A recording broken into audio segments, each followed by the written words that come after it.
ఆర్థరైటిస్తో బాధపడుతున్న రోగుల ఆరోగ్యాన్ని మెరుగుపరచడంపై సంరక్షకులకు మార్గదర్శనం. ఆర్థరైటిస్తో ఉన్న వ్యక్తిని చూసుకోవడం అంటే వారి అవసరాలను అర్థం చేసుకోవడం, వారి మానసిక మరియు సామాజిక శ్రేయస్సును చూసుకోవడం, మరియు వారు మెరుగైన జీవితాన్ని గడపడంలో వాళ్లకి సహాయపడటం. మందులను సురక్షితంగా నిర్వహించడం. ఔషధం యొక్క డోస్ను తనిఖీ చేయండి.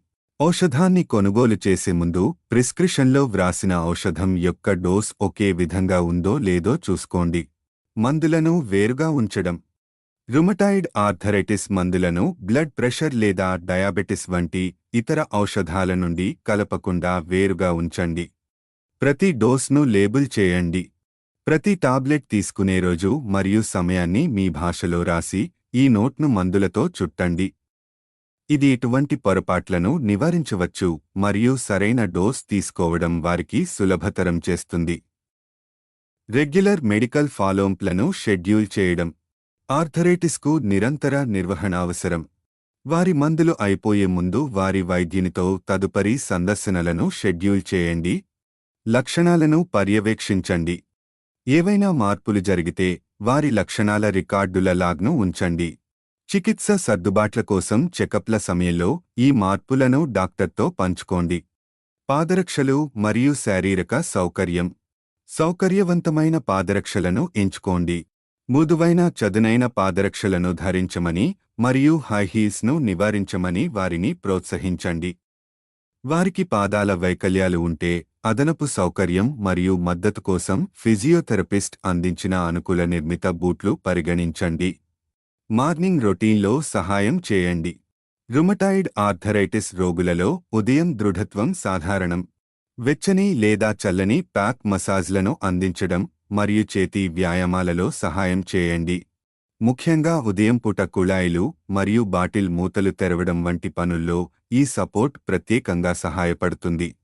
తేలికపాటి వ్యాయామం మరియు కార్యాచరణను చేర్చడం. సున్నితమైన వ్యాయామాలను ప్రోత్సహించండి.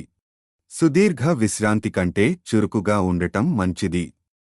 ఇది కీళ్ల నొప్పులను నివారించడంలో సహాయపడుతుంది. వారి ఫిజియోథెరపిస్ట్ సూచించినట్లుగా స్ట్రెచింగ్ లేదా చిన్న నడక వంటి తేలికపాటి, తక్కువ ప్రభావ వ్యాయామాలను ప్రోత్సహించండి.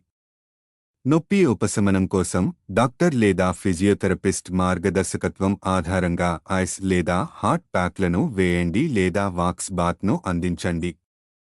బయోలాజిక్స్ మరియు ఇతర ఔషధాలను సురక్షితంగా ఉంచడం. సరైన సురక్షిత సూచనలను అనుసరించండి.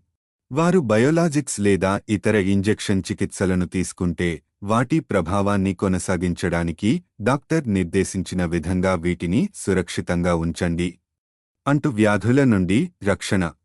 అనారోగ్యానికి గురికావడాన్ని తగ్గించండి. డిమార్డ్ మందులు సంక్రమణ ప్రమాదాన్ని పెంచుతాయి కాబట్టి కుటుంబంలోని ఎవరికైనా అనారోగ్యంగా ఉన్నవారికి, ముఖ్యంగా దగ్గు మరియు జలుబుకు దూరంగా ఉంచండి.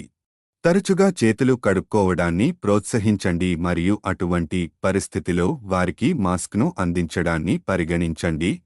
ఆస్టియోపోరోసిస్ ప్రమాదాన్ని నిర్వహించడం. ఈ స్థితిలో ఎముకలు బలహీనపడతాయి, ఫ్రాక్చర్ అయ్యే ప్రమాదం పెరుగుతుంది. ఎండలో ఉండడం మరియు కాల్షియం తీసుకోవడం ప్రోత్సహించండి. రుమటాయిడ్ ఆర్థరైటిస్ రోగికి ఆస్టియోపోరోసిస్ వ్యాధి సంభవం ఎక్కువగా ఉంటుంది. క్రమం తప్పకుండా ఎండని పొందేలా వారిని ప్రోత్సహించండి.